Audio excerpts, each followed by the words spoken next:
I'm Matt Thorson. I make indie games. I'm a one-man development team. I'm an engineer. My most recent game was Hero Robot 2, Great Elf Squint, on a contract job. Game Institute called it Indie Game of the Year, which was really took me away. It's amazing. Yeah, I want to talk about making indie games. And I think a big part, well, a lot of people ask me how I got to making games like on my own solo.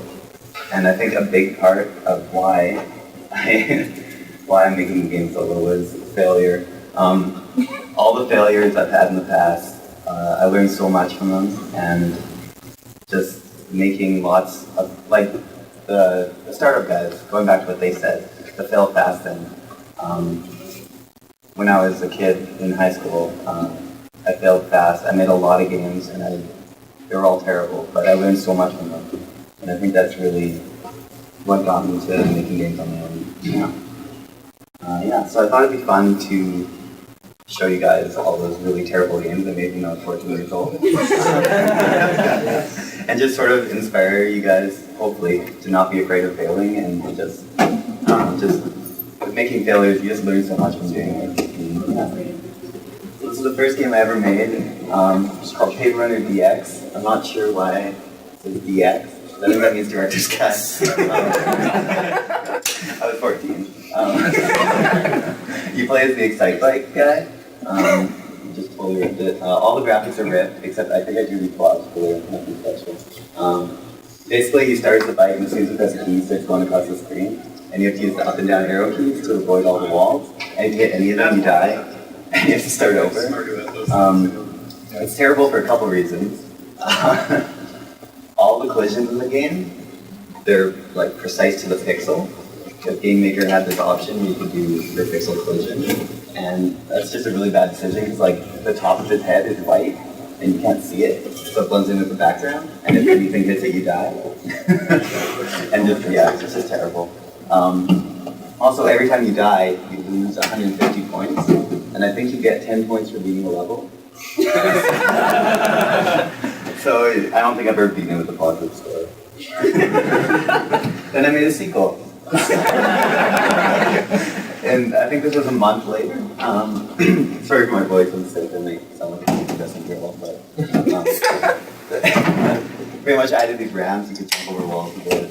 Like, just stupid. It just made the game even more difficult, there's more stuff to worry about. And if you look closely, there's actually, I drew a little gun on the bike, and you could like shoot balls. Then I think a month after that, I made this game, Mission 99, which is also just a terrible title. It was like supposed to be a top-down shooter, I think, but you walk incredibly slow and you have really limited ammo, so it turned into more of a puzzle game. But a very bad puzzle game. Yeah, just always designed again. These guns, there's a lot of parts in the game you have to walk past them. And so you have to like time when they're going to shoot and walk past, but they shoot at completely random intervals, so it's impossible to time. You just have to go for it, I guess. Oh, and this game, when you die, it puts you back on the main menu, and you have to load your game, but it doesn't auto-save, and the save points are hidden.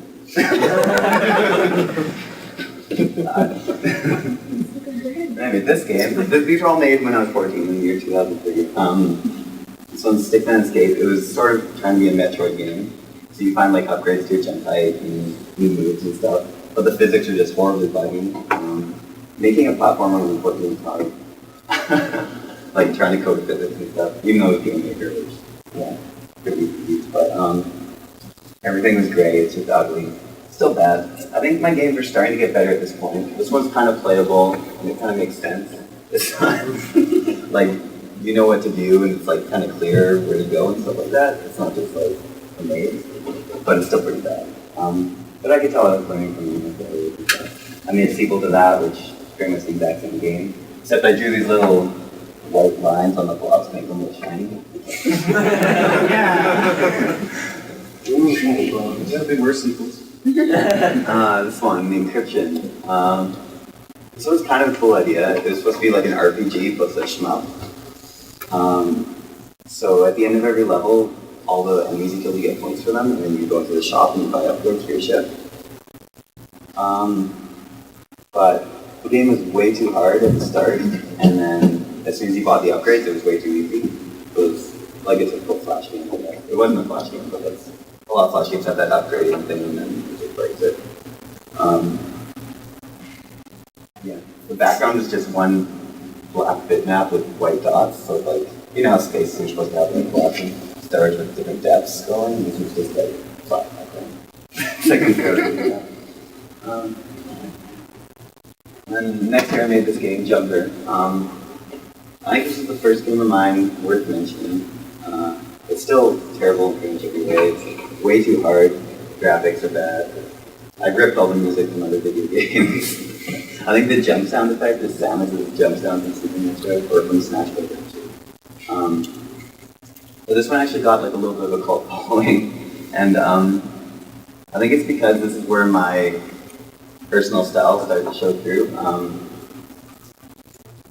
Yeah, like all those failures sort of built up, and I learned something from each of them, and I sort of found my unique game design style. And even though it's still really bad, I think it shows through. And yeah, I think a few people noticed that, and a few people really like this game. This character actually, have you guys heard of Super Meat Boy? This character is actually an unlockable character in that game.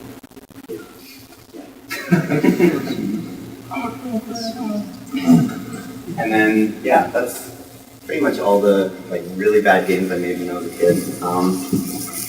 I think, yeah, indie games in particular, if you're making games alone or in a really small team, you just can't be afraid of failing, and then failing fast is the, yeah. Because anytime you're in an art form and you're trying to find like your unique style, you're gonna make a lot of crap, and just accept that and just do it and do it fast and just try stuff out. I think that's pretty much the message I want to say.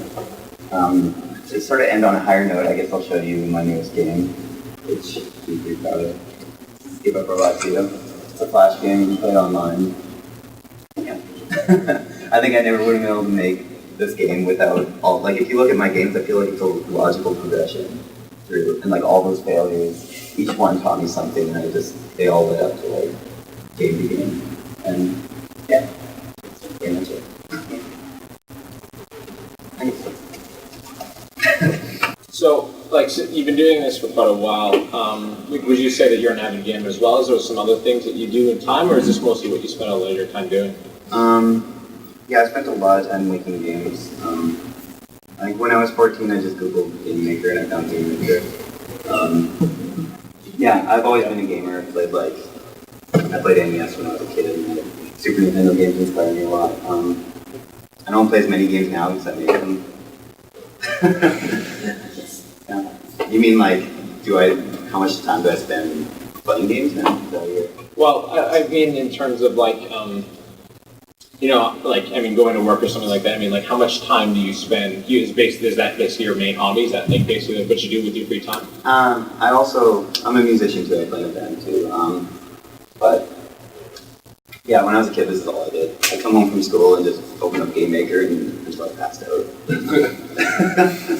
And then, yeah. And then the other question is too, not playing, let's say, as much games now. Do you think that that could be a detriment, I guess, in terms of design, because you're not being able to follow kind of the way that everything is going? Yeah, I could see it being a detriment in terms of following trends. I'm not really too concerned with following trends, I guess. Yeah, I just like making games I love to play, and I'm really lucky that Adult Swim is giving me contract work, and they like what I do, and I like doing it, so that's what they're doing. I think there is a market for.